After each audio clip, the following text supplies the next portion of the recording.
Hello everyone, আমি রাত্রিস ঘরকন্যায় আপনাদের সবাইকে ওয়েলকাম। কেমন আছেন সবাই? আশা করি সবাই খুব ভালো আছেন, আর আমরাও খুব ভালো আছি।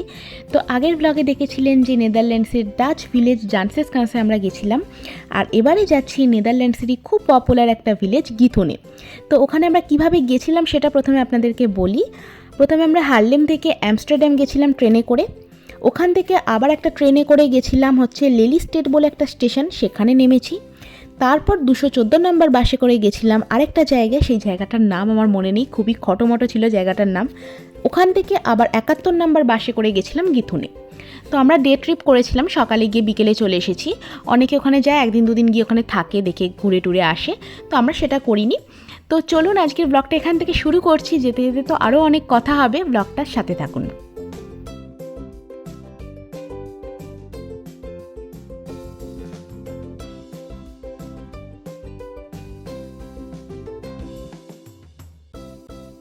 তো চলে এসেছি আমরা গিথুনে।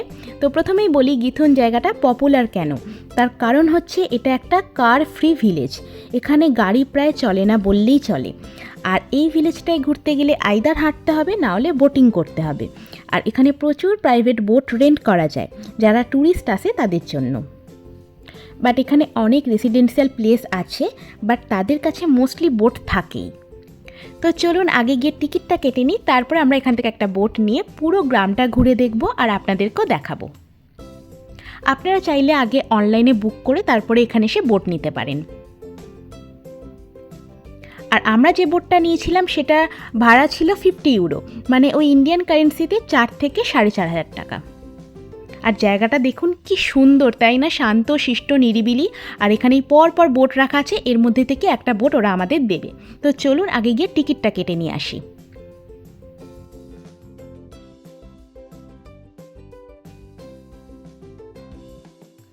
তো এখানে আমরা এখন টিকিটের প্রাইস অ্যান্ড অল দেখছিলাম। আর আমরা যেহেতু পার্সোনাল বোট নিয়েছিলাম, তো আমাদের সেরমভাবে কিছুই করতে হয়নি। জাস্ট গিয়ে টিকিট কাটলাম, গিয়ে ওরা আমাদের একটা বোট দিল, আমরা বেরিয়ে গেছিলাম।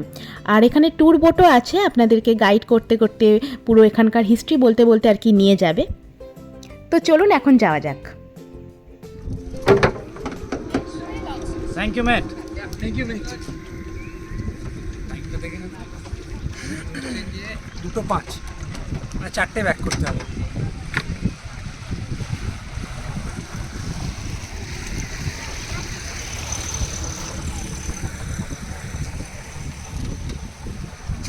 চলে গেলে আমার ভালো হতো না।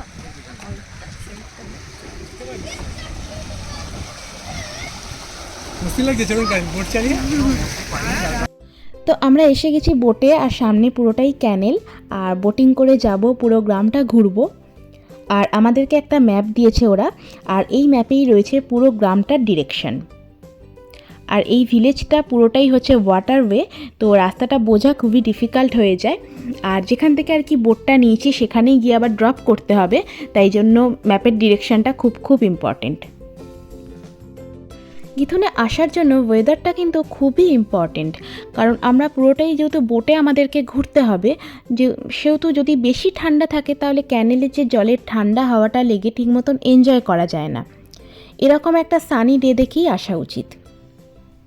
গরম থাকলেও বোটের মধ্যে অতটা চাপ হয় না, কারণ তার সাথে সাথে ফুরফুরে ঠান্ডা হাওয়াটাও দেয়, তাতে এনজয়টা বেশ ভালোভাবেই করা যায়।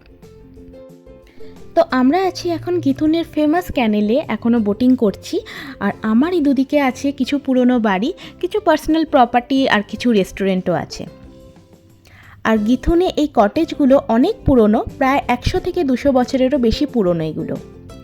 আর এই বাড়িগুলো অনেকে বিএনবি বা হলিডে হোম হিসেবেও ইউজ করে। আর তার সাথে সাথে আছে অনেক রেস্টুরেন্টও।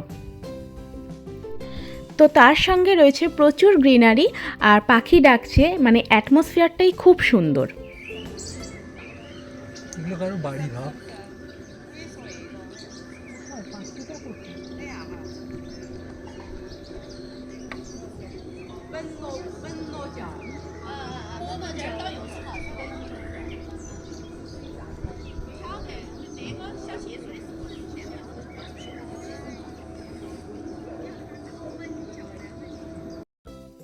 তো গিথুনে আরও রয়েছে এই ফেমাস ব্রিজগুলো, যেটা এই দুটো রাস্তাকে কানেক্ট করছে। যারা আমাদের মতন ট্যুরিস্ট বা এখানে যারা নর্মাল এখান দিয়ে হাঁটছে তাদের জন্য এই ব্রিজগুলো করা হয়েছে। এই গিথনের ব্রিজগুলো কিন্তু খুবই ফেমাস, এগুলো মেন ট্যুরিস্ট অ্যাট্রাকশনও বটে, কারণ এই ব্রিজগুলো কিন্তু ভিলেজটাকে আরও বেশি সুন্দর করেছে আর ভীষণ ফটোজেনিকও করেছে এই জায়গাটাকে এই ব্রিজগুলো। গিথন এই নামটা নাকি এসেছিল গ্রেট হর্ন থেকে। 1230-এ এই গ্রামটা গড়ে ওঠে। এখানে প্রচুর ওয়াইল্ড গোট মারা গেছিল তখন, আর এই গোট হর্ন তখন মাটিতে পুঁতে রাখা হয়েছিল, যেগুলো পরে ফার্মাররা মাটি খুঁড়ে ওদের শিংগুলো খুঁজে পেয়েছিল। সেই থেকে এই জায়গাটার নাম হয়েছিল গ্রেট হর্ন থেকে গিথুন।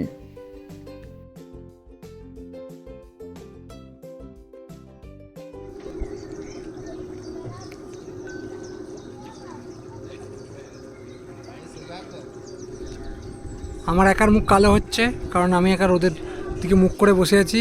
আর এই তিনজন ভদ্রলোক ভদ্রমহিলাকে দেখছেন, একজন খুব চাপে আছেন বোট চালাচ্ছেন বলে, আর বাকি দুজন মস্তিষ্কে মজা নিচ্ছে, আর আমার মুখ পুড়ছে। আমাকে যদি কাল থেকে এরা মুখ পোড়া হনুমান বলে ডাকে, তার জন্য দায়ী কে থাকবেন? না সূর্যদেব। বিদেশেও কি সূর্যদেবী হয় না অন্য কিছু নাম হয়? এদেশে এদেশে ঠিক জানি না।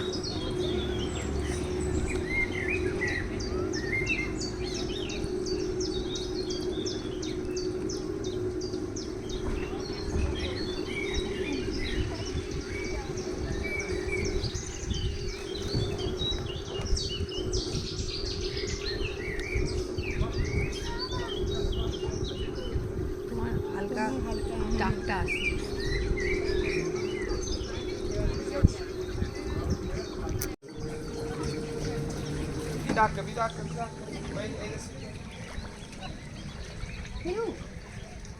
মামা ডার্লিং,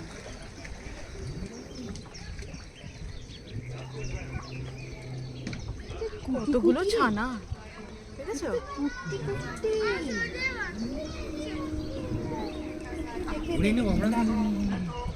দাঁড়াও, চলে যা। তো এটা হচ্ছে একটা আইল্যান্ড, লেকের মাঝখানে হচ্ছে সুইমিং আইল্যান্ড, মানে একটা ছোট্ট পন্ডের মতন বানানো রয়েছে এই ক্যানেল বা লেকের ওয়াটারটা নিয়ে। আর ওটা একটা পিকনিক স্পট মতনই, মানে ওখানে বোটটাকে পার্ক করে ওইখানে গিয়ে একটুখানি কিছু খাওয়া দাওয়া করলো, তারপর আবার বোটে করে ব্যাক করলো, এরকম একটা জায়গা।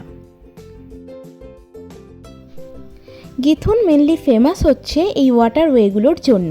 এটাকে নেদারল্যান্ডসের ভেনিসও বলা হয়ে থাকে। যদিও বা আমি ইটালির ভেনিসে কখনো যাইনি, তবে গিথুনের এই এত সুন্দর অ্যাটমসফিয়ারটাকে দেখে অনেকেই নাকি বলে থাকে এটা ইটালির ভেনিসের চেয়েও নাকি খুবই সুন্দর।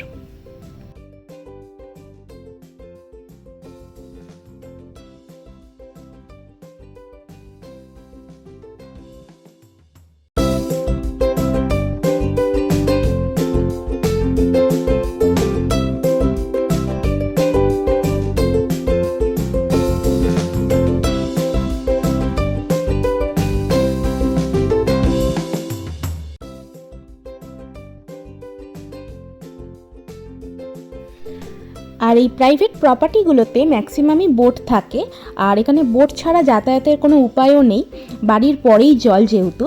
আর এগুলো মেনলি ক্যানেল হাউস, আর কোথাও যেতে বা বেরোতে গেলে ওদের বোটে করেই যেতে হয়। গিথুন যেহেতু ফেমাস এই ওল্ড কটেজ, উডেন ব্রিজ, ক্যানেল এই সবের জন্য, ওই জন্য এখানকার লোকেরা প্লাস গভর্নমেন্ট প্রচুর মেনটেন করে।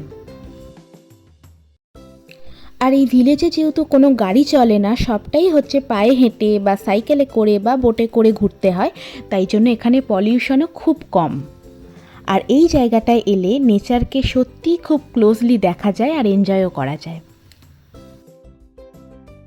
তো আমাদের তো এই পুরো গ্রামটা ঘোরাও হয়ে গেছে, আমরা এখন ফিরছি, যেখান থেকে বোটটা নিয়েছিলাম সেখানেই আবার ফিরছি।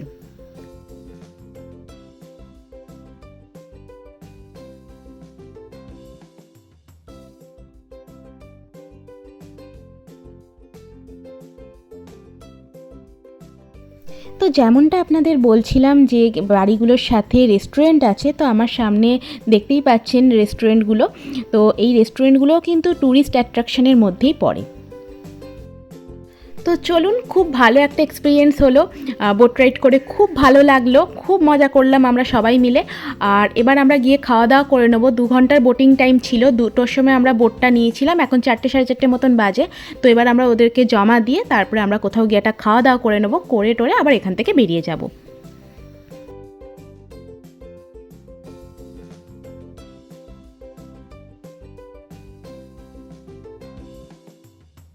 চিকেন স্যান্ডউইচ, এটা চিকেন স্যান্ডউইচ, আমারটা চিকেন স্যুপ, আর Thai soup, chicken bread, bread আর মেয়োনিজ।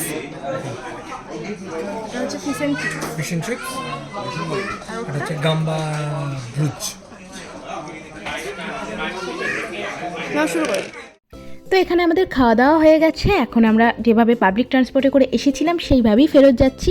আর গিথুন আপনাদের কেমন লাগলো অবশ্যই কমেন্ট করে জানাবেন, আর ভালো লাগলে লাইক করবেন, শেয়ার করবেন, আর চ্যানেলটিকে সাবস্ক্রাইব করে দেবেন। আর আপনারা যদি কেউ নেদারল্যান্ডসে প্রথমবার এসে থাকেন অবশ্যই গিথুনে একবার এসে ভিজিট করতে পারেন, আশা করছি আপনাদের ভালো লাগবে। তো আমার ফেসবুক আইডির লিঙ্ক আর ইনস্টাগ্রাম আইডির লিঙ্ক কিন্তু ডেসক্রিপশানে দেওয়া আছে, আপনারা চাইলে চেক আউট করতে পারেন। আর আমার ফেসবুক পেজটাকেও ফলো করে দিতে পারেন, আমার ফেসবুক পেজের নাম হচ্ছে রাত্রিস ঘরকন্যা। তো সবাই খুব খুব ভালো থাকবেন, সুস্থ থাকবেন, দেখা হচ্ছে খুব শিগগিরই next blog. Till then, bye by.